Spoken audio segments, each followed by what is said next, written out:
तुम सुबह उठते हो, फोन उठाते हो, स्क्रॉल करते हो, नहाते हो, काम पर जाते हो। सब कुछ वैसा ही चलता है जैसे कल चला था। लेकिन बीच में कहीं अचानक एक अजीब सा एहसास आता है, जैसे तुम अपनी ही जिंदगी को बाहर से देख रहे हो, जैसे तुम इसमें हो नहीं, बस मौजूद हो। सब कुछ चल रहा है पर कुछ भी छू नहीं रहा।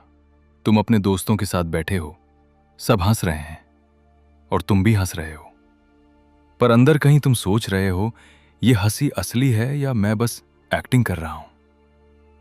तुम अपने कमरे में लेटे हो, वही छत, वही दीवारें जो तुमने 1000 बार देखी हैं, पर आज वो अनजानी लग रही हैं, जैसे किसी और के घर में हो।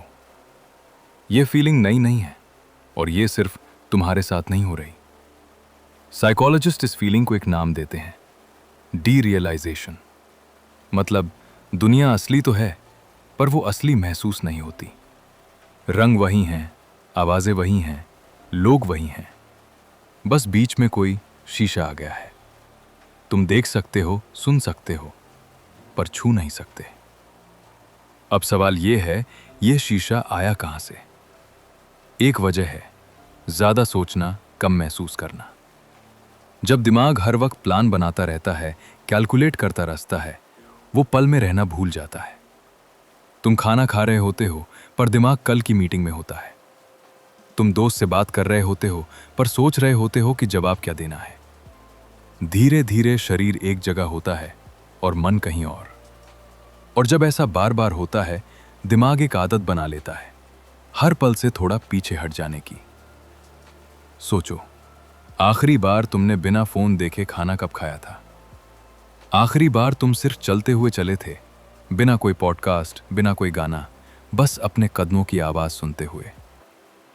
ज्यादातर लोगों को याद भी नहीं आता, क्योंकि दिमाग को खाली पल पसंद नहीं। वो हर खाली जगह को किसी न किसी चीज से भरना चाहता है, और जितना ज्यादा वो भरता है, उतना कम वो असल में मौजूद रहता है। दूसरी वजह है स्क्रीन। हर दिन बिना गिने तुम सैकड़ों पल देखते हो जो तुम्हारी जिंदगी के नहीं है। किसी और की शादी, किसी और की छुट्टियां, किसी और की हंसी। दिमाग को फर्क करना मुश्किल हो जाता है, ये असली पल है या स्क्रीन का पल। और जब हर चीज स्क्रीन से होकर गुजरती है, असली जिंदगी भी थोड़ी स्क्रीन जैसी लगने लगती है, दूर की, फ्लैट सी। एक और चीज होती है जो कम लोग नोटिस करते हैं। स्क्रॉल करते वक्त तुम्हारा दिमाग हर कुछ सेकंड में एक नई चीज की उम्मीद करता है। एक नया वीडियो, एक नई तस्वीर, एक नया जोक। असली जिंदगी इतनी तेज नहीं चलती। इसलिए जब तुम फोन रखते हो और असली दुनिया में आते हो, वो सुस्त लगती है, धीमी लगती है। और धीमी चीजें, बोर करने वाली चीजें, वो असली नहीं लगती। वो सिर्फ इंतजार जैसी लगती हैं, अगली नोटिफिकेशन का इंतजार। तीसरी वजह थोड़ी गहरी है। ये दिमाग का ईच तरीका है खुद को बचाने का। जब कोई चीज बहुत भारी हो जाती है, दुख, थकान, स्ट्रेस, दिमाग खुद को उससे थोड़ा अलग कर लेता है। ये कोई कमजोरी नहीं है, ये एक सुरक्षा है। जैसे शरीर दर्द से बचने के लिए सुन्न हो जाता है, वैसे ही मन भी कभी कभी सुन्न हो जाता है, ताकि टूटे नहीं। सोचो, किसी ने अभी अभी कोई बुरी खबर सुनी हो। पहले कुछ मिनट वो रोता नहीं, चीखता नहीं, वो बस खाली सा बैठा रहता है, जैसे उसे कुछ महसूस ही नहीं हो रहा। बाद में लोग कहते हैं वो बहुत स्ट्रांग है, उसे फर्क ही नहीं पड़ा। पर असल में यही डी रियलाइजेशन है। दिमाग ने एक पल के लिए दरवाजा बंद कर दिया, क्योंकि अगर वो दरवाजा उसी वक्त पूरा खुल जाता, शायद वो झेल नहीं पाता। पर दिक्कत तब होती है जब ये सुन्नपन एक आदत बन जाता है, जब सुरक्षा एक दीवार बन जाती है। और वो दीवार सिर्फ दुख को बाहर नहीं रखती, वो खुशी को भी बाहर रख देती है। तुम अपने जन्मदिन पर भी वैसा ही महसूस करते हो जैसा एक आम मंगलवार पर। कुछ खास नहीं लगता, कुछ बुरा नहीं लगता, बस कुछ नहीं लगता। चौथी वजह है लगातार तुलना। सोशल मीडिया पर हर कोई अपनी जिंदगी का सबसे अच्छा पल दिखाता है।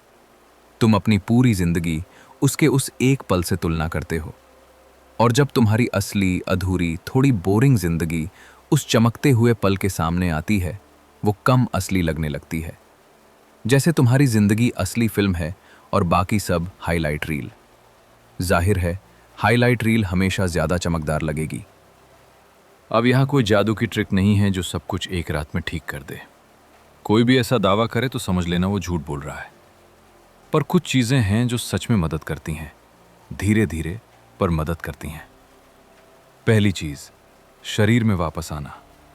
दिमाग बहुत आगे भाग सकता है पर शरीर हमेशा अभी में होता है।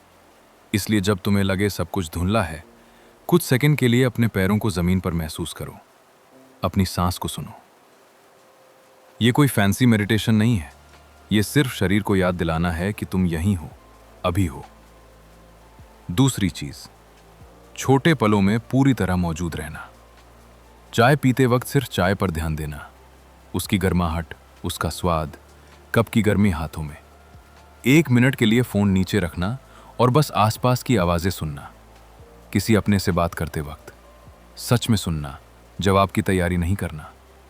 ये छोटी चीजें लगती हैं पर यही धीरे धीरे दिमाग को सिखाती हैं कि पल में रहना सुरक्षित है। तीसरी चीज, स्क्रीन और असली जिंदगी के बीच थोड़ी दूरी बनाना। हर नोटिफिकेशन का ट्रांसमिटिंग का जवाब उसी सेकंड देना जरूरी नहीं। कभी कभी फोन को दूसरे कमरे में रखना और देखना कि बिना उसके पहला घंटा कैसा लगता है। शुरुआत में अजीब लगेगा, थोड़ा खाली सा, पर वही खालीपन असल में जगह है जहां असली पल वापस आ सकते हैं। और अगर ये फीलिंग लंबे समय से है, अगर हफ्तों महीनों से कुछ भी असली नहीं लग रहा, तो ये अकेले झेलने वाली बात नहीं है। किसी थेरेपिस्ट से, किसी काउंसलर से बात करना कमजोरी नहीं है। ये उतना ही सामान्य है जितना बुखार होने पर डॉक्टर के पास जाना। दिमाग भी एक अंग है और कभी कभी उसे भी मदद चाहिए होती है। कभी कभी सबसे असली पल वो नहीं होता जब सब कुछ परफेक्ट लगे। सबसे असली पल वो होता है जब तुम खुद को ये कहने की इजाजत दो, अभी मैं यहीं हूं और ये ठीक है। तुम्हें हर पल को इंटेंस महसूस करने की जरूरत नहीं, बस इतना काफी है कि तुम वहां हो, पूरी तरह, बिना कहीं और भागे। अगर ये वीडियो तुम्हें कुछ समझा पाया तो शायद ये चैनल भी तुम्हारे लिए है। यहां हम ऐसी ही बातें करते हैं जो ज्यादातर लोग महसूस तो करते हैं पर कहते नहीं। अगली बार जब ऐसी कोई फीलिंग आए, याद रखना तुम अकेले नहीं हो।